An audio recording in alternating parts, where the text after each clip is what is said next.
This is 5 on your side at 5. Focused on you. Two of the sweetest souls. Tonight, that's what family and friends are calling a Eureka couple stabbed at a rest area in Nebraska. Police say the two were traveling through when they were attacked in their RV camper. Thanks for joining us. I'm Mike Bush. And I'm Ann Allred in for Kelly Jackson. The 72-year-old man died. His wife is in the hospital right now. And the suspect is charged with multiple crimes, including first-degree murder and attempted murder. Our Justina Cornell spoke to the couple's daughter today. Justina? Well, more than anything, their daughter wanted everyone to know how amazing her dad was. She said he was not only a talented musician and avid traveler, but a proud grandfather as well. We just stayed friends, got closer, and he was actually best man at my wedding. That's how close he was with Gary Weaver. Gary Schoenberger met Weaver through their love of music. Gary was an extremely talented musician. And Weaver had multiple loves, including traveling. But the love of his life was his wife, Mary. The two have been together for more than 40 years. Yeah, Gary loved traveling, and I frequently, if not always, took Mary with him. They were always together on those kinds of adventures. It was no surprise the two hit the road again in their RV camper. When Gary retired, that was a real kind of dream of his to do more traveling. Yet the most gut-wrenching news hit Schoenberger. The couple was traveling through Nebraska and were at a rest stop. Police say the Weavers were attacked by an armed robber at mile marker 316. Unfortunately, 72-year-old Gary Weaver died, and Mary was rushed to the hospital. This is State of Nebraska versus James Thompson Jr. 22-year-old James Thompson Jr. is charged with murder and attempted murder. On Thursday, he was in court for his first appearance, and he's being held without bond. They were two of the sweetest, gentlest souls you'd ever want to meet. I mean, if nobody deserves this, but if anybody didn't deserve it, it was certainly them. The Weaver's daughters say her father was incredible as a dad, grandfather, and husband. She said he was the best. The big word that comes to mind with him is just gentle, just a really sweet guy.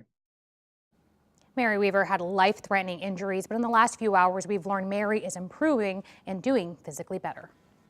In the last few hours, St. Louis police identified the teenager shot and killed by officers. 17-year-old Emision Wilkins was shot on Tuesday near Whittier and Moffett in North City. Police say that teen was inside a stolen car, so police deployed stop strips to stop the car. They say Wilkins pointed a gun at officers who shot him. Two others who were also in that stolen car were taken into custody. A man is now charged after a shooting and police chase in Phelps County, Missouri. Justin Wansowitz faces several charges, including robbery and assault. Police say he went into the Sinks pharmacy yesterday morning with an AR-style rifle. They say he demanded drugs and shot a worker in the leg before taking off. He then led police on a chase and was eventually arrested. Police say he admitted to robbing the pharmacy. Right now, there are just under 700 people currently detained at the City Justice Center, many of them still awaiting trial. But members of the Public Defender's Office and private defense attorneys say they are routinely denied access to their clients. 5 on your side's Holden Kerwicki just got back from City Hall, where those attorneys are pushing for new ordinances. Holden? Well, Mike, and tonight members of St. Louis's City Public Safety Committee are considering two ordinances outlining exactly who can access the City Justice Center. Board Bills 11 and 12 seek to ensure that all attorneys and clergy are allowed inside the jail to meet with inmates while allowing them access to give them legal and medical documents. The bills would also allow attorneys to bring in cell phones and computers, ensuring they can go over discovery with their clients, which attorneys told the committee isn't currently allowed. Throughout the hearing, members of the Public Defender's Office outlined issues they have simply trying to discuss their case with detainees.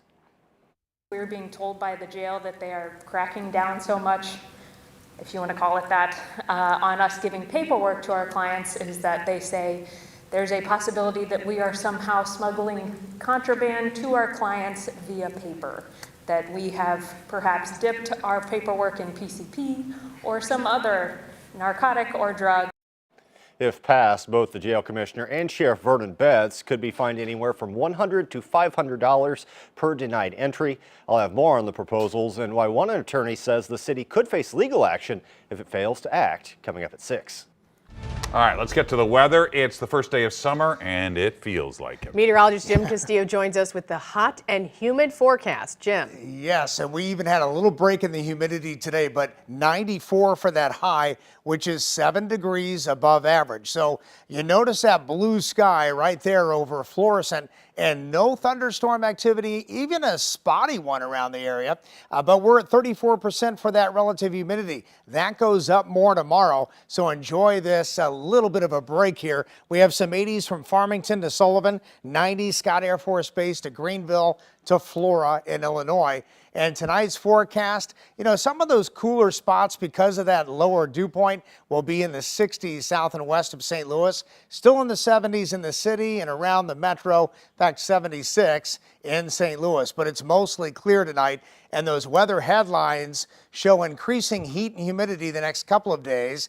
There is a rain chance, and we've been talking about late Saturday night and early Sunday, and again early on Wednesday of next week, but that is about it. Much more on the hot, humid forecast with limited rain chances. And during this extreme heat, St. Louis doctors are warning parents, camp counselors, and coaches to watch their children for signs of heat illness. Heat that climatologists say isn't breaking anytime soon. Meteorologist Tracy Hinson is live in Forest Park tonight with more on that warning. Tracy. Yeah, so the kids and people behind me playing in the fountain, I wouldn't necessarily say they are toughing it out, but that's certainly something we've heard growing up. And scientists want you to know that that's not necessarily the best advice or the safest advice for summertime heat, especially summertime heat like ours that doesn't look like it'll be breaking anytime soon. Certainly it does look like the warmer temperatures will continue. That's kind of been the story for 2024 so far. Oh, yes, it has. And NOAA's Climate Prediction Center agrees. Their monthly outlook has us above average for July and above average for August and September. Missouri's state climatologist Zach Lezor says these forecasts come with a caveat. Our seasonal outlooks and predictions are never perfect. It is an emergent science, and it's very difficult to get these forecasts right so long in advance. Still, most meteorologists agree the trend is hot for summer. I'd say this is even a little bit more exacerbated in the St. Louis metro because we also have to consider the urban heat island effect, which the EPA defines as dense concentrations of pavement, buildings, and other surfaces that absorb and retain heat. I grew up in South Texas, so I was outside in the heat all the time. Dr. White knows a thing or two about the heat, and as the chief medical officer for Cardinal Glennon Children's Hospital, he knows a thing or two about kids, too. Part of the difference between kids and adults is their size. I mean, they are much smaller than us, and so their temperatures can change, or they can be more affected by the ambient temperature more quickly. So they are a little more at risk for heat complications, as are other groups of individuals, such as the elderly. Now, we don't often think of looping kids and the elderly in when it comes to heat exhaustion or heat stroke, but Dr. White says that's something we need to do. He also says if you're running a camp, especially an athletic camp, move those heavy practices to early in the morning or late at night and avoid the middle of the day because it really is dangerous. In Forest Park, I'm Tracy Hinson, 5 on your side.